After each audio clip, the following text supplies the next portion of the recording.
What's up, guys? I'm back with another video, and today, man, we're gonna be reacting to the top 10 most epic tournament fights in anime.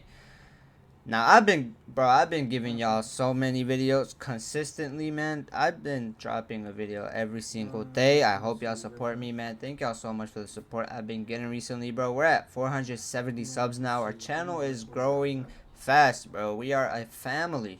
So consider hitting that sub button if y'all are new to the channel and y'all enjoy the content. Make sure to hit that like button and hit those notification bells so y'all can get notified whenever I drop a video.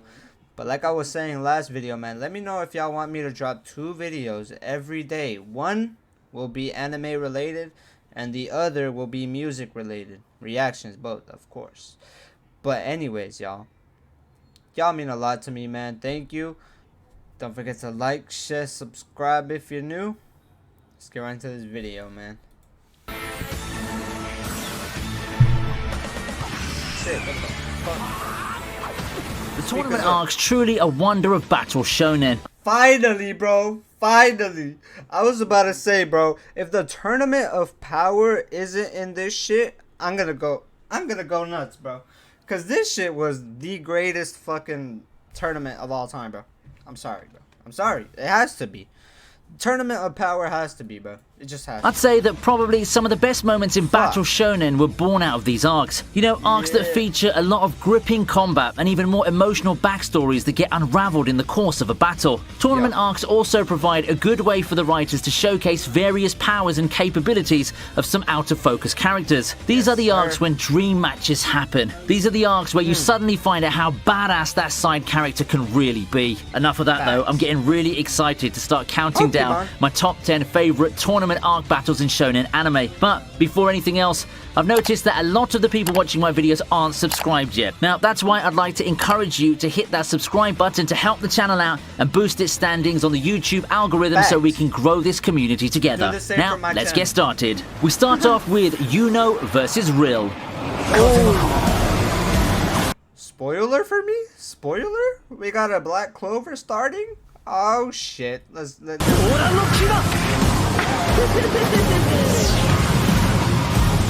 In contrast to the long, gritty wars that tournament fighters wage, this is a comparatively short fight. Shorter doesn't necessarily mean worse though, and while lacking the impact that those long, dramatic fights do, this battle does show a great exchange, made all the more enticing thanks to the anime team's work on the adaptation. It's a nifty exchange of counters between magical abilities. Yuno and Real decide to push the tempo to the next level, unleashing their trump cards. While Yuno seems to have the upper hand in the exchange, Real seems to just have the perfect counter for it. With their magical blast stalemating, the fight just ends. Yep, Real destroys his own crystal to end the match. An interesting thing here is that Real lost because of his own power here. It's a pretty nice fight, and while I wanted more of a conclusive finish, I think that the twist is quite cool and helps protect both combatants from future battles.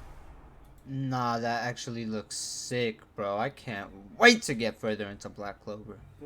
Holy shit, looks sick as hell. Next, we go to one of the big up-and-coming hits in the shonen scene, Jujitsu Kaizen. This fight was crazy.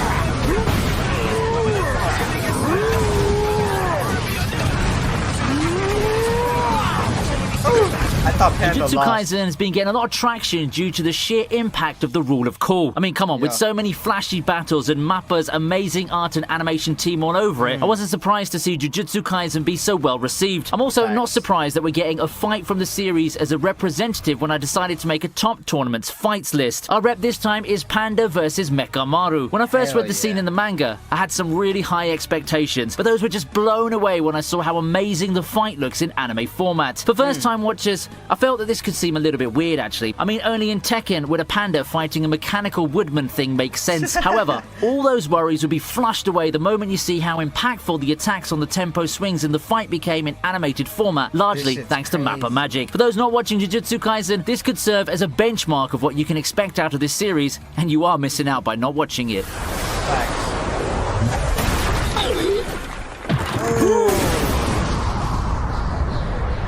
Shit on, bro.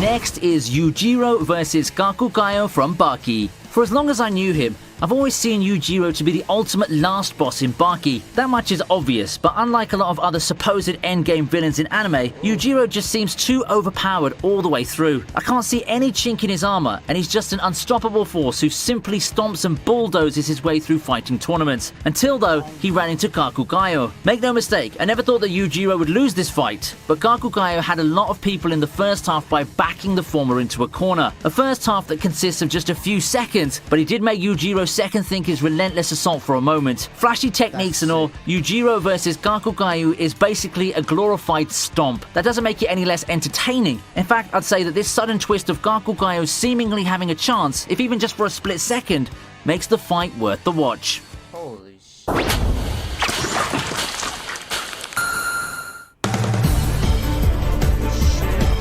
Up next, we have an entry from Pokemon. That's right. Did you know that once upon a time, Pokemon transcended its identity as the morning kid show that everyone knows and turned full shonen? There's a reason why the Kalos saga had been touted as one of the best in the show's storied run, a far cry from the highly criticized Unova arc. People also remember it for being the closest Ash has been to a championship before finally winning it a couple of years back. Along the way, we got treated to a lot of crazy fights, mostly involving Grey Ninja's anime exclusive form, and the most memorable of them for me was the fight against Mega Sceptile. I haven't been this excited for a Pokemon fight in a while, and the battle between the two Pokemon lived up to the billing. Even with a type disadvantage, you have Ash and Grey Ninja pulling through in a climactic battle with quality that people typically don't know the Pokemon anime for. Overall, I think that if there's a fight to convince anyone to check out some Pokemon anime episodes for, this would definitely be one of them. Hell yeah.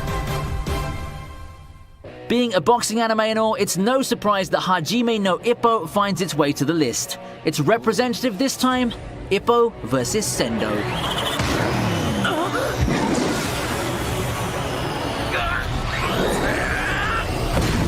Great rivalry starts somewhere, and for those who love the rivalry between Ippo and Sendo, you can see the root start somewhere in the Rookie King tournament. There's a lot of anticipation entering the fight, as we just saw Ippo deal with some clouds in his mind entering the fight. Perhaps the psychological disadvantage would prove to be his undoing. Not that it seemed to affect the outcome of the fight when all said and done though, and after the two go at each other in a grueling war, Ippo manages to land decisive blow after another, resulting in the match ending with a shocking twist. It gave us one of the most iconic visuals in early Hajime no Ippo, with the unconscious Sendo down but not completely out of it. He looked extremely strong in defeat, and I think the fight just further proves how much of a badass he is. I probably don't need to tell you this anymore, but this fight would soon lead to a second round down the line. Their duel in the Lollapalooza arc ended up being one of my favorite fights in the series.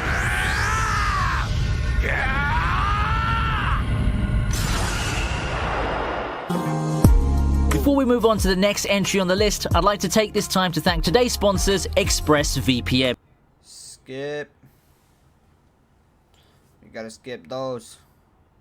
Get your money with those sponsors, though, bro. Oh, number five. The rest better be good, bro. I'm telling you right now, because the Tournament of Power was literally the best, bro. I'm not even going cap, bro. The rest better be good, bro. Simple. Goku vs. Jiren pretty much epitomizes what Dragon Ball's been known for. Explosions, insane powers after another, impeccable guts, and the will to win. Many consider the Honorable Jiren to be one of the strongest mortals in the Dragon Ball Super universe. So what happens when he goes all out against the protagonist who knows no quit? Some Dragon Ball goodness, that's what. Even with Goku's multiple power-ups, he still finds himself on the ropes and on the brink of defeat. But as we know from Goku, defeat only serves as further motivation to go beyond his limits. It's an overwhelming display of power that Dragon Ball popularized, and it's great that newer generations of fans can enjoy the insanity thanks to Dragon Ball Super.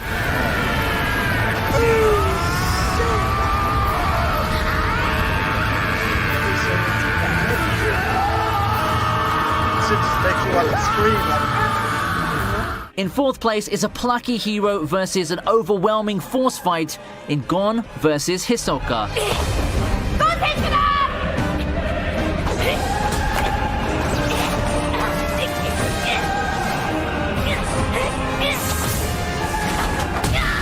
Heaven's Arena in Ooh. Hunter x Hunter has had its fair share of noteworthy moments, and I'm positive that you fans remember that it also brought us one of the best tournament fights in the entire series, Gon versus Hisoka. By far one of the best fights in the series as a whole. I mean, we can argue that there are battles with more intensity and emotional impact, but who doesn't like an underdog fight? Especially one pitting our idealistic spark plug against one of the most sadistic villains anime's ever seen. Gon versus Hisoka was a fight where I just couldn't help but root for Gon, despite the huge disadvantage he's going up against. I can't imagine a scenario wherein Gon pulls out a win, but I can't certainly see a tie or an honorable loss, and that's really what happened. The fight shows off the combatants' creative arsenals and provides a good character development checkpoint for our hero. If you're a person looking to get into Hunter x Hunter, but want to just skim through the sagas and all, make sure you don't skip this specific fight for Heaven's Arena arc. Seriously.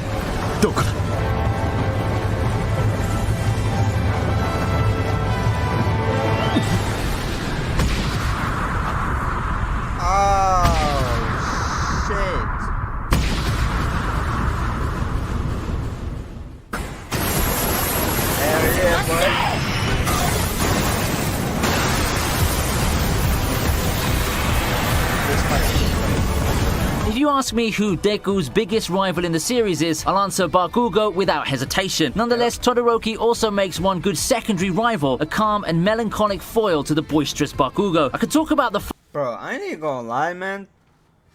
Todoroki has to be the coolest out of all of them. I ain't even gonna lie, because Ice and Fire, like, bro, he's just the coolest one. I'm sorry, he has to be. fight, but I want to highlight the character development in this fight more. This fight is the highlight for Todoroki's character arc early on, and despite the fight being awesome and all with its twists and turns, I still find it secondary. Even in defeat, Deku has managed to grab the greatest victory of them all, saving Todoroki and allowing him to start accepting the potential that he shunned for so long. This is a fight that just keeps getting better and better the more you watch it. Perhaps the anime team blowing a season's worth of budget on a fight has something to do with it, adding to the context and the character stakes in this fight. Talk about an about face in the narrative too. My first time watching, I expected Deku to win and move on to settle things with Bakugo, but looks like we got denied that match. Nonetheless, when it's all said and done, I did like the direction the story went to.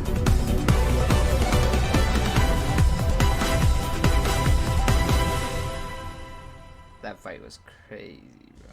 Let's travel back in time again for our second place fight, Yusuke versus Toguro.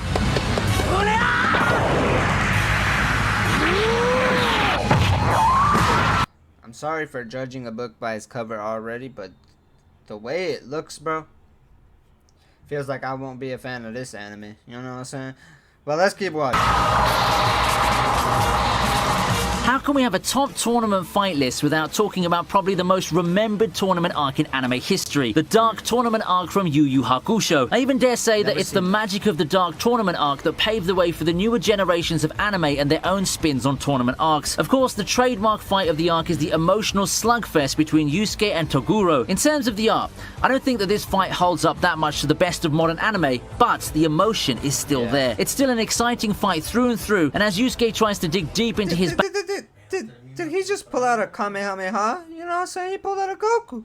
That's tough. Bag of tricks, he keeps getting rammed into a brick wall of power that is Toguro and his ever-increasing percentages. I know it's not marketed as an underdog fight as much as some of its kin, but this fight, I can say, is despair personified for any shonen hero. In terms of suspense, this fight has to be up there. You know that Yusuke has to win somehow, but with each passing moment, I just grew more and more unsure of how our hero would pull it off. Seriously, how are you going to put a stop to the personification of the "this is not even my final form" meme?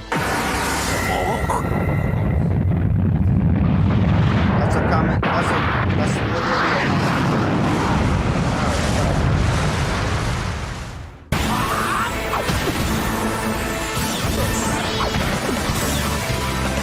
Of course it's fucking Naruto, bro. Of course it's Naruto. Let's see this. I don't doubt that the fight is good, by the way. But let's see this. Oh!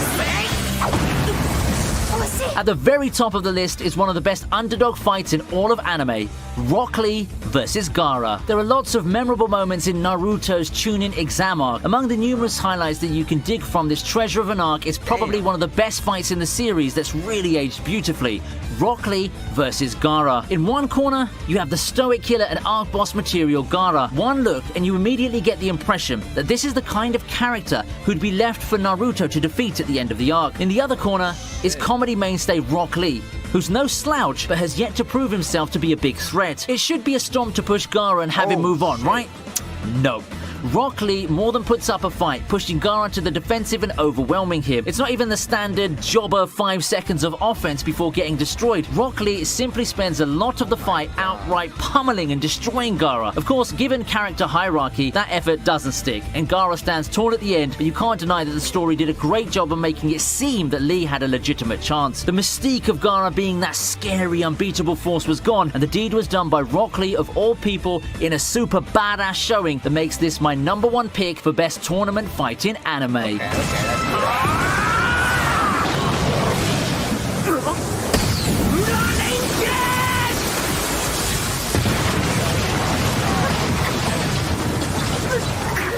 That more or less wraps up this list, and I want to ask you this question. Do you think that Rock Lee vs. Gaara deserves the top spot? I'd love to hear your thoughts on this, so head off to the comment section if you want to share your opinions. Special thanks to Zodiac15 and all other Patreons for making this video possible. Don't forget to check out our sponsors of this video, ExpressVPN. Bypass all those pesky region locks and even browse sites not available in your region with the ever-trusty ExpressVPN now. For now, that's got to do it, and I'll see you next time. Let's be honest, bro. That was a good video. I ain't even gonna cut, bro. Dragon Ball Super deserves to be higher than number 5, bro. At least, bro. It deserves to be higher. That's all I'm gonna say, okay? That's all I'm gonna say. But anyways, y'all, thank y'all so much for watching this video, man. That was top 10 most epic tournament fights in anime. That shit was crazy. I ain't even gonna lie.